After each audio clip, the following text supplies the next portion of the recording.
आज ये बात करें दोस्तों कि आज का जो टाइटनेस वो कहता है, बिजीनेस जो कहता है, आज का थॉट क्या कहता है कि मैं बहुत व्यस्त हूं, बहुत व्यस्त हूं। वो इस संदर्भ में कहता है, वो कहता है मेरा मेरा मेरा सर्वप्रथम आता है, मेरी रिकवरी। असल में क्या होता है, यहां से जाने के बाद आप लोग क्या कहते हैं, मैं दुकान पे बैठ रहा हूं जी। आपके घर वाले भी कहते हैं तू अपने को बिजी कर ले, तेरे को नशे की याद नहीं आएगी। आप भी क्या सोचते हैं कि हाँ मैं बिजी हो जाऊंगा तो मैं नशा मुक्त। मैं बिजी होने से नशा मुक्त नहीं होऊंगा, मेरे को अपना सुधार प्रथम रखना होगा। मैं एक चक्रव्यूह में फंस गया हूं और निकलने का रास्ता नारकोटिक्स एनोनिमस का प्रोग्राम, NA प्रोग्राम, ये मुझे नशा मुक्त कर सकता है। मैं यहां से जाने के बाद, हमारा थॉट भी यही कह रहा है आज का, वो ये कह रहा है कि मैं ये बहाने नहीं चलेंगे, मैं भात देने जा रहा हूं बहन का, मेरे बहन के लड़का वो फलाना हॉस्पिटल में, मुझे प्लान करना होगा कि मुझे कार्यक्रम में जाना है, मुझे मीटिंग्स में, मुझे सेंटर में, मुझे काउंसिल से बात, मुझे स्पॉन्सर से प्लान बनवाना है। मुझे अपने आप को ये बताना है कि मेरे लिए फर्स्ट थिंग फर्स्ट, पहला काम मेरा सुधार है। और यहां से जाने के बाद मैं कोशिश करता हूं कि मैं जल्दी से काम करूंगा, ऑटो निकलवा के लाऊंगा, बैटरी रिक्शा लाऊंगा, दुकान पे जॉब, जो भी है। मतलब आप ये प्लान नहीं कर रहे हैं काउंसलर के साथ बैठ के कि मुझे यहां से जाने के बाद 1 साल कैसे पूरा करना है। अगर आपने ये पहले कर लिया कि मुझे अपने सुधार को पहले रखना है, मुझे अपने सुधार को पहले रखना है, ना कि अपने काम को। और मैं कई बार इतना बिजी हो जाता हूं कि मैं मीटिंग नहीं जाता, मैं एडिक्टरों से बात नहीं कर पाता, मैं अपने स्पॉन्सर से बात नहीं कर पाता। मैं यहां से जाके समझता हूं कि मेरा नशा अब मैं बिल्कुल ठीक हो गया, अब मैं रह भी सकता हूं। नहीं होगा, ये पॉसिबल नहीं है। वो ये कहता है कि अभी मेरे पास एक लड़के का फोन आया था, कह रहा गुरुजी 3 महीने मैंने आपको सुना, बड़ा अच्छा लगा। वहां तो मुझे लग रहा था कि मैं कभी नशा, मैंने आते ही शराब पी ली, अब मैं क्या करूं। और मैंने कहा भाई साहब अब तो छुड़िया चेक खेत को, अब भी समय है, वापसी कर लो, नहीं तो एक दिन आप फिर दोबारा सेंटर पहुंच जाएंगे। क्योंकि आप समझ ही नहीं रहे हो भाई साहब। कह रहा जी मेरी दुकान पे बैठने वाला कोई नहीं है, पापा की तबीयत खराब है, मम्मी को भी दवाई दिलानी पड़ती है। मतलब वो अपनी बिजी इतना बता रहा है अपने आप को कि उसके पास कार्यक्रम करने का समय नहीं है। तो भाई साहब हमारा थॉट भी आज का ही कह रहा है, बहुत ज्यादा व्यस्त हो जाना और उसकी दुआ कि मेरे पास टाइम, मेरे पास समय, भाई साहब नहीं चलेगा, ये नहीं चलेगा। आप पड़ेगा वहां से किसी काम को कम करो और इसको फर्स्ट थिंग फर्स्ट करो प्रोग्राम को। ये प्लान नहीं बनाया आपने तो आपका नशा, जैसे अभिमन्यु चला, लेकिन ऐसे ही कोई भी जो एडिक्ट है, एडिक्ट वो लोग हैं जो सेंटर तक पहुंच गए, ये पक्के तौर पर एडिक्ट हैं, ये समझ लें। और इन्हें प्रोग्राम करना ही होगा, इन्हें मीटिंग्स में जाना ही होगा, इन्हें स्पॉन्सर की सलाह माननी ही होंगी, अपने अंदर डेडिकेशन कमिटमेंट लाना ही होगा, तब इनका नशा, नहीं तो भाई साहब नशा नहीं छूटेगा।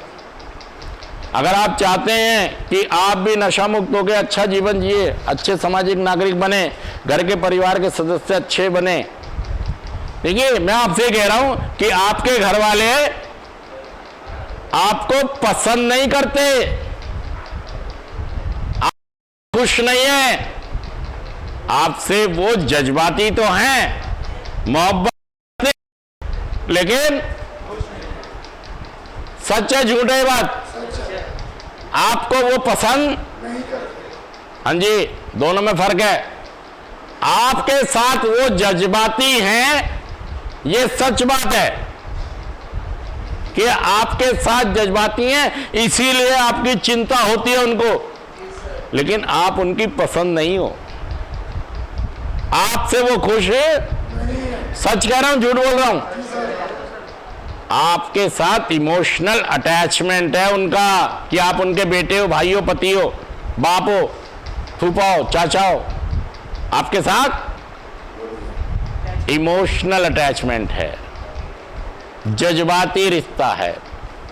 लेकिन आप पसंद, आप उनसे वो आपसे खुश है, जो व्यवहार आप उनके साथ कर रहे हो, ये व्यवहार अगर मैं उनके साथ करूं, क्या मुझे घर में रखेंगे? वो लात मारेंगे।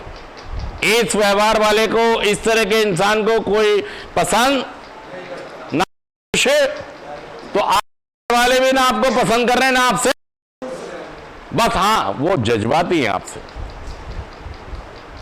चिंता होती है उनको, बिकॉज कि वो इमोशनल अटैचमेंट जो आपके साथ जुड़ा है, वो एक अटैचमेंट उनका है। उसका याद जो धमकियां देते हो आप उनको बार बार, वो इमोशनल अटैचमेंट है।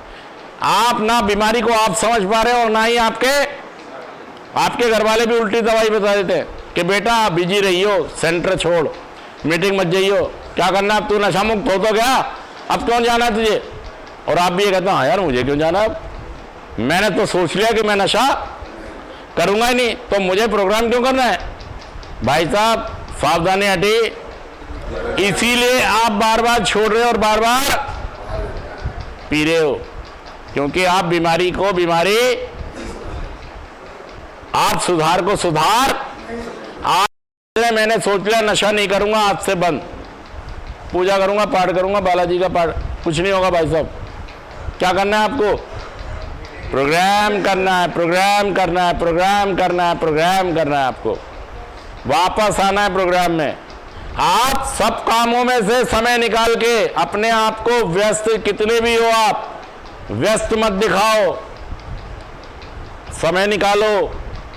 बीमारी को अगर हराना है, सुधार को जीतना है, तो समय निकालना होगा। कितना भी बिजी हो आप, आपको प्रोग्राम, मीटिंग, नहीं तो भाई साहब आप चक्रव्यूह में फंस जाएंगे। और जैसे अभिमन्यु मारा गया, आपको पता है बहुत सारे लोग नशा कर करके, पता है आपको ये बात, सच है झूठ है, वो निकल ही नहीं पाए, वो उस चक्रव्यूह से, और चक्रव्यूह में ही दम तोड़ गए।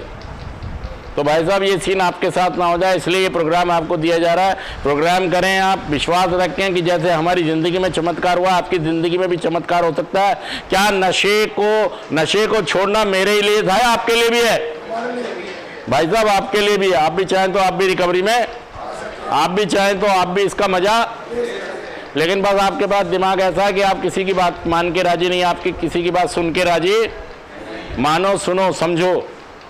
और एक बात बोलना शुरू कर दो, गुरुजी तुसी ग्रेट हो, तोहफा प्रोग्राम को ही बोल दो, तुसी ग्रेट हो, तुसी मेरा सरेंडर स्वीकार करो, मैं सारे कामों को छोड़ूंगा, पहले सुधार के अपना प्रोग्राम करूंगा, फिर मैं अपने दूसरे कामों को, वो कमाना हो, चाहे कमाना हो, दुकान खोलना हो, घूमना हो, जो भी करना, वो मेरे लिए बात की बात है, पहले मेरा सुधार। ठीक है जी?